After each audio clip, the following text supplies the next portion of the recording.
DJ here. Welcome once again to the Imaginary Gallery. Tonight's discussion is based on the fact that I've spent a lot of time watching a lot of different YouTube videos about this subject and studying it on my own, and came up with an interesting explanation or concept. You know, if you've ever dealt with like a covert narcissist that does something like this, that anybody that's on the street would agree would qualify as like bad behavior, like they did something really wrong. Well, these creatures with cluster B traits, they will not accept any type of finger pointing that what they did was wrong, even though the funny thing is, if someone did this very same thing to them, oh, it would be the end of the world. But because they're entitled, they feel that whatever they did was justified for whatever excuse they gave it. So you find yourself like saying, hey, and in fact, you can tell you're dealing with this type of disorder because you find yourself explaining basic human interaction etiquette to an adult, and you find yourself afraid to phrase your discussion in a way that'll make them become defensive, because you can even say it with I language, like, well, when I found out that weekend you disappeared, you ran off with someone else, it really made me feel unimportant. That will not work either, because they'll hear it, and a normal person might realize you're not attacking, but the narcissist will hear that as a direct threat, and they'll be like, I already told you that was a mistake and I apologize. Would you drop it? You get that kind of reaction, something like that. Or, there you go again. Why do you keep bringing that up? That's all you think about. What about all the good things I did? And they act like that. And they're being abusive, of course. And this is usually at a point where they've done the love bombing stage, they've hooked you in, you've accepted that you're going to be with this person, and then this evil creature comes out, the mask falls off, basically, is what that is. But the point with this is that if you notice how the interactions, you may like plan the next one, because they're trying to scare you off. They're trying to send you the message of, don't bring this up again. And if you do, you're going to pay. And then you may eventually get to the point where you're like, you know what, I'm not going to bring it up. Because what they'll do is, like I said, the fake example there, they give it a really small excuse, even though you know that whatever they did took a lot of planning, a lot of cover up, a lot of effort. But when you found out about it and they admitted to it, it's, oh, I just did that because you're not around enough, or I did that because you ignored me, or something that makes it someone else's fault, because again, there's no accountability.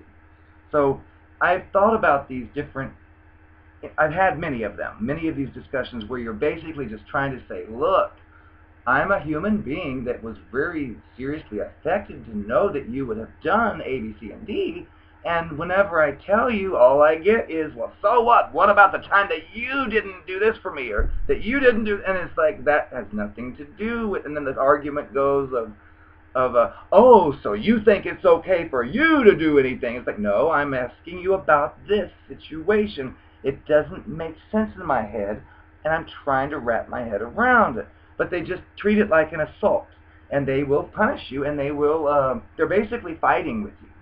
Rather than being like a regular person that does have empathy and realizes that, oh my goodness, maybe my actions weren't the best decision. Oh, I see how it hurt. They won't say that stuff. It's oh, would you drop that? And I even knew a few that where I'd say, hey, we need to have a talk. And they would be like, no, we don't. It's like they already know that their behavior is wrong, which is what? How? Well, they know it's wrong and bad because they went to all the effort to hide it. So it's like, you know what you did was wrong, but when I try to discuss it, you do this thing where you switch it around. It's always the same type of stuff. Or they'll leave. I'm leaving. I'm sick of hearing this. You need to work on you. You're the problem. I'm over that. Why are you still? That's the kind of stuff they say. And it, again, is abusive. Well, I thought about this, and I also thought about, what is the narcissist again? You forget, or sometimes we forget, it is a predator. It is a predator that preys upon its own species. And it also is a coward where it loves to prey on wounded people. Like if someone just got out of a divorce or just got dumped or something, they zero in on that because it's like that person's been abused. They're right for my treatment, and they'll accept it. Well, what happens with this is when you try to have these discussions, you get the same responses, and you try again and try to be gentle and try not to sound like you're accusing. It doesn't matter what you do. Well, I thought about it this way. Let's switch our focus to the wild. Out in the wild, there is a lion. A lion is a predator. Well, let's just picture a lion out there in the woods, and there's a little bunny rabbit hopping along, minding its own business, which in this case would represent the target for the narcissist because it's a parallel. So let's imagine the lion sneaks up on this bunny rabbit, and the bunny rabbit doesn't have a clue it's there, and then the lion eats it. It eats the rabbit. Well, that represents the narcissist going after its prey, but it's a much slower process. It's not like they just come and bite your head off. They slowly bleed you dry and then toss you aside, the carcass. But anyway, I thought about this, and I think, you know what? That's what goes on out in the woods. Well, imagine if we lived in an alternate universe where animals could talk. Well, imagine if you went to that lion after it ate this bunny, the Easter bunny, and you said to the lion, "Lion, how could you eat that poor innocent bunny? It wasn't hurting you. It had a family. It had a mommy and a daddy. How could you eat it and end its life?" Well, do you think that lion is going to care?